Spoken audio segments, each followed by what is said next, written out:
Boise State wide receiver, put up all the numbers, getting ready for the NFL draft, and you've had yourself a couple of big weeks here with the Combine, Pro Day, and if I'm not mistaken, a lovely little engagement as well, Khalil. How has life been changing for you at a rapid rate since the end of the season?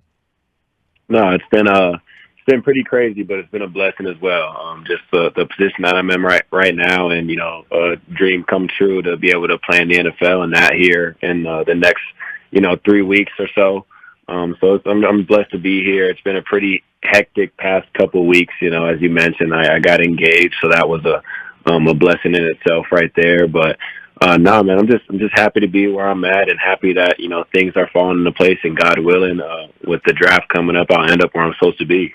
Yes, sir. Yes, sir. Some team's going to be very, very lucky to have your services. You're an absolute stud. We've enjoyed watching you. And now we're going to get into this proposal here soon, because got some questions for you. Pretty exciting deal. But I am curious more than anything, Khalil, how do you go from the Combine jumping however many inches, and then just a few short weeks later, here comes the Pro Day, and it's a 4 extra inches on the Combine? I've always been interested in this. How does this happen? How do you take those hip flexors to the next level from 1 week to the next? Here's an extra 4 inches. Let's party.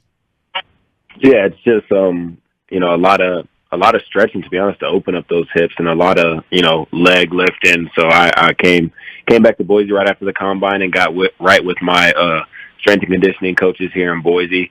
And I know, I believe they're the best at what they do when it comes to college training and things like that. So got with them, put together a plan, and just got right. And at the same time, it's, you always feel a little more comfortable in your home turf, your home place. So I think that added a bit to it. But I had, my family there as well. My now fiance's parents were there. My mom was there. So just, performing for them too as they're watching me. So the environment, I feel like, added to it as well. But, besides that, just the training that went into it the past couple of weeks, I knew my coaches were going to be able to get me right and get me to where I wanted to be. So. Khalil, the Cowboys have drafted several Boise State players, I'm sure you're well aware of, and their offensive coordinator, Kellen Moore, happens to be a Boise State Bronco himself.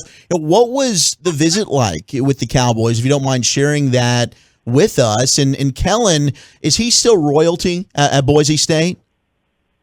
Oh, definitely. He's the GOAT around here. A lot of people still talk about him whenever he's in town. It's everybody knows, and everybody tries to figure out where he's at so they can meet him. So he's just somebody who, a lot of people look up to, like myself, just the way he played the game and the way he handles himself off the field, and the way he carries himself as a person is just amazing. He's an amazing dude. I've never got the chance to meet him personally, but just from, watching, interviews and seeing what he's done now and the way people talk about him, he definitely seems like, a very, very cool and great person. So hopefully one day I get the opportunity to meet him and talk to him. But I met briefly with them, with the Cowboys at the Combine. Very brief conversation. Just kind of got to let them know who I was as a person. So connect with them in that way and just show them who I was. So that was a cool talk. But I got the opportunity to talk to plenty of teams between Senior Bowl and the Combine. So very brief conversations with everybody, just trying to get them to see who I am as a person. So have there been any surprises during this entire process? I mean, it's basically like the world's longest job interview when you go from leaving college and then you basically have an entire period of months of training leading up to the Combine. You've got your pro day, and then it's just, meeting and waiting for the NFL draft. So I'm sure in your mind you envision what this is going to be like, but then now kind of living through it, have there been any hurdles or any pop-ups of things like, man, I didn't really expect this to happen, or anything you can take us through as to some things that have maybe been challenging, that have been unexpected for you?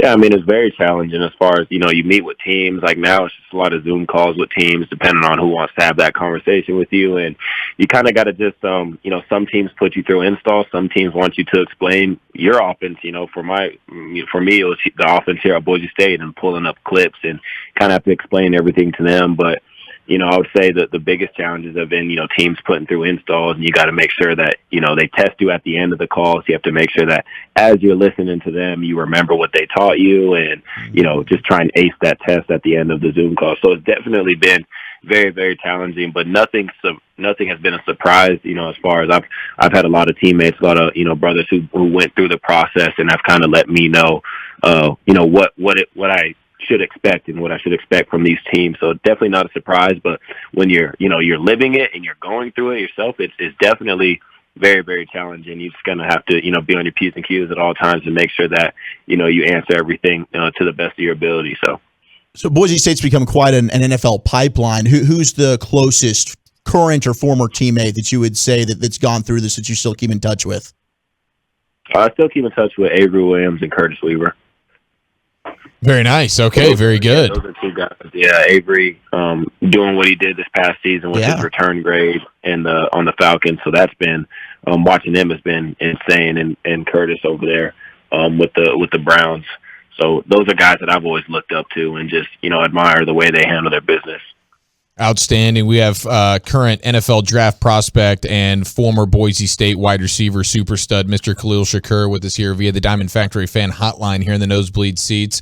Now, I'm curious about this blue turf that you played on over there at Boise. How fun? How much is there any difference at all playing on blue turf as opposed to the usual green? And is the legend true of like birds doing like swan dives into the field head first and basically, unfortunately, killing themselves? That's a good question. I was going to ask that too. Yeah, because it's like birds think the field's water, so they go swooping in, ready for a nice little dip, and then if that's splat. a bad question, you can punch us through the phone, Khalil. That is totally acceptable. No, it's I've gotten it a lot recently, so I think that's a myth. I don't think birds. Up here we have a geese problem, so they're everywhere, but I don't think it's a thing. I've never seen it, and I've heard the stories of it happening, a while back, but I don't think that's real. But it wouldn't be a surprise if it was. It is very, very vibrant color, and it's not that hard to play on at all. It's just like regular turf, but when you first play on it, I guess you say it's a bit different, just because of how bright it is. But I definitely don't think it gives us any sort of advantage or anything like that. But it's fun to play on for sure. It looks super fun. That is, there's no doubt. I've seen other programs start to adopt a different color turf, whether it's blue or I've seen red and stuff like that. But Boise is always the originator, so kudos for that. Now, give the people the measurement, the height, weight, speed. Okay, for those of the listeners that don't know you, and then if you wouldn't mind describing your game, how do you see you fit into an offense? You play in the slot. You play out wide. You like to do a little bit of stuff in the backfield. We've seen there's a new age situation going on in football where these wide receivers can be a little bit hybrid-like. Am I going to hand them the ball? Are they going to come get in the backfield a little bit? Do you have anything to your return game? How would you describe your game? Yeah, I mean, first things first. I think when I'm able to bring the game is different than a lot of guys in this draft. I think that I'm the most versatile player in this draft, and by saying that, I mean if you watch my 4 years of film, my career here at Boise State, I've played all over the place. I've lined up in the slot, I've lined up at X or Z, wide out. I've lined up in the backfield. I've took snaps at Wildcat. And that's what it's been like my all my 4 years at Boise. So, the versatility is there. Not only the versatility is there, it's the way I play the game when I do line up in those spots is at an elite level. And I think that's something that separates myself from a lot of people is, I'm able to, have all this information in my head going into the game and not let it get to me, but prepare throughout the week. So when I do go out there, I'm not doing much thinking, just playing no matter where I'm going to line up. So I definitely think, that plays to my advantage as far as where I can line up and where I can play going into the NFL. It's just taking it up a notch, really. Obviously the speed of the game, the physicality of the game gets a lot better when you get into the NFL. I mean, you're going against the top guys to ever play the game or that are playing the game. So, just taking my versatility and upping it a notch as far as the way when I touch the field, my explosiveness, my finesse, my savviness, being able to adjust to the NFL speed and just go out there and compete and do what I do. We're talking with Boise State wide receiver, NFL draft prospect, and potential future Dallas Cowboy Khalil Shakir here on the Diamond Factory hotline on 105.3 The Fan. So, Khalil, rumor has it you are quite the bowler. Is that true?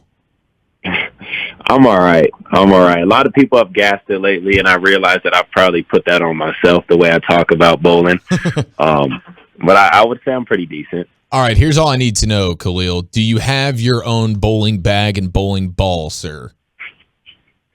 Yeah, I have Okay, two bowling balls, and I have 2 bowling ball bags and 3 bowling balls. So. Okay, so you take this seriously. Do you have a shirt that says your name on it? Or a wrist guard, perhaps? No, that's next. That's the only thing I probably don't have. What color balls? I got I got 2 that are a whole bunch of different colors, and I got 1 solid black one. So, do you have a particular favorite color ball? I like my it's called the Infamous. It's a red, blue, and gray ball. So that's probably my favorite. Okay, multicolored balls here. Man, this is outstanding, Khalil. Okay, has anybody from a teammate standpoint on Boise, because I'm sure there was plenty of bowling nights in college, have you ever lost to a teammate? Oh yeah, definitely. I mean, like I said, I'm not the greatest at it, but you're pretty damn good, Khalil. Okay, you're pretty. You're a Hall of Famer, brother. I haven't even seen you, but I'm gonna tell you you're pretty damn good. It's the best I've ever seen. No, we've if we play for 2-3 hours straight, which is the usual, I usually win most of the game. So Micah Parsons is pretty good here in Dallas. If and when you become a Dallas Cowboy, we would like to have a one-on-one match, you and Micah here on the Nosebleed Seats. Can we make this happen? Do we have your word we can get this together? Oh, definitely. Okay, definitely. Perfect. Of course, if it's okay with him. I'm sure Micah's always down for a challenge. In fact, he'll bring the pizza. He will. Now, okay. So this leads me to my follow-up question. While you're bowling, what's your food of choice? I mean, at the alley, of course. Chicken strips and fries, and a pretzel on the side. Oh my God, that's a good call. Yes. That's a good call, Khalil. Have you experienced Whataburger, Khalil? I have not. And a lot of people say it's very, very good, but I'm an In-N-Out dude, so I'm not sure. We'll have to see. You're a West Coast guy, so I understand. Yeah, no, I totally do. Are we going animal style every time, burger and fries, or just the burger, Khalil? Just the burger. I keep it simple. Is there a secret menu item that maybe we're not aware of? I am not sure. Like I said, I'm very simple. I go with the double, no tomato, and keep it like that. So on a typical cheat day, what's the most amount of food you've ever been able to put down in one sitting?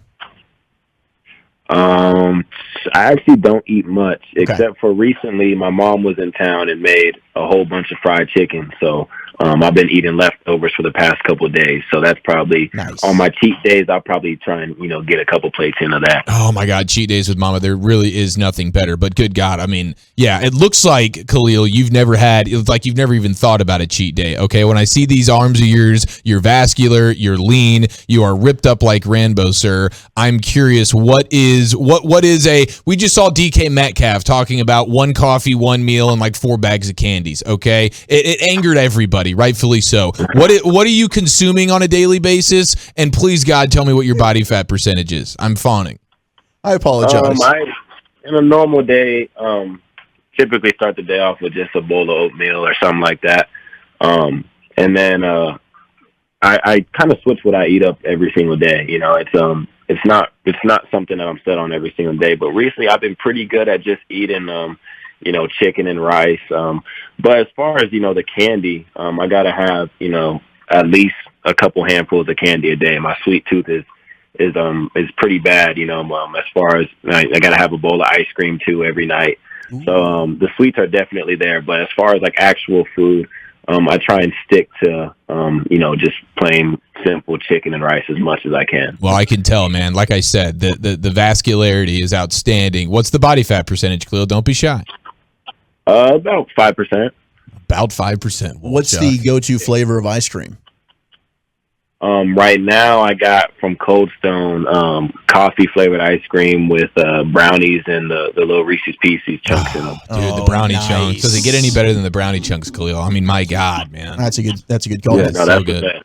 Before we let you boogie on out of here, what's the draft plan?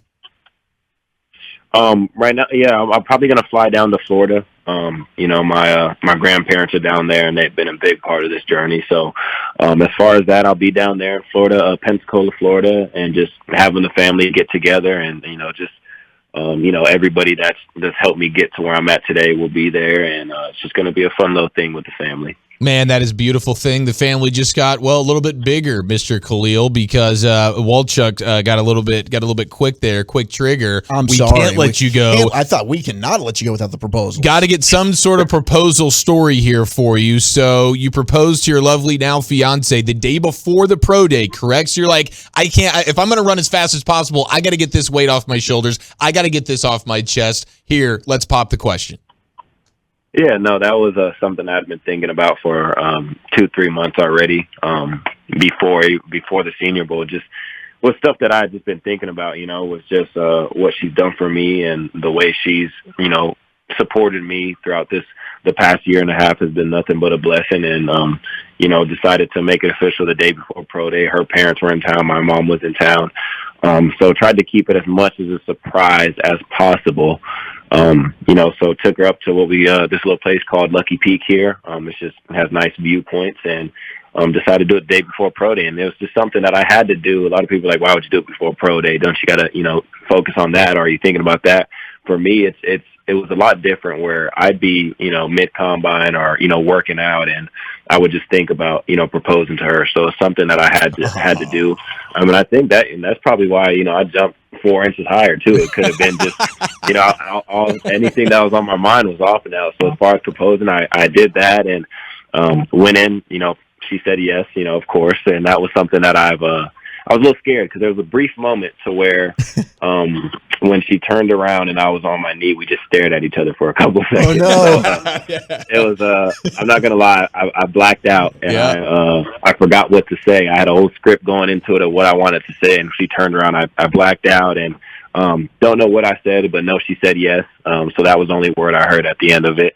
And yeah, man, that's just a blessing that I found my partner for life. Oh, that is congratulations, beautiful, Khalil. That is beautiful. You must have been confident, though. I mean, I know you're nervous, but you had to be confident because you get told no on the proposal day before the pro day. You might be you're like, I don't know if I can do this. We might have to reschedule the pro day. That would have been a nightmare. But hey, Khalil, congratulations, my friend. That is outstanding. Big things to come for you. Big things already happening for you. So fired up that you gave us some time, my friend. Stay healthy. Good luck, and we'll be pulling for you, brother. Yo, thank you so much. Like I said, appreciate you guys for having me. Of course. Anytime.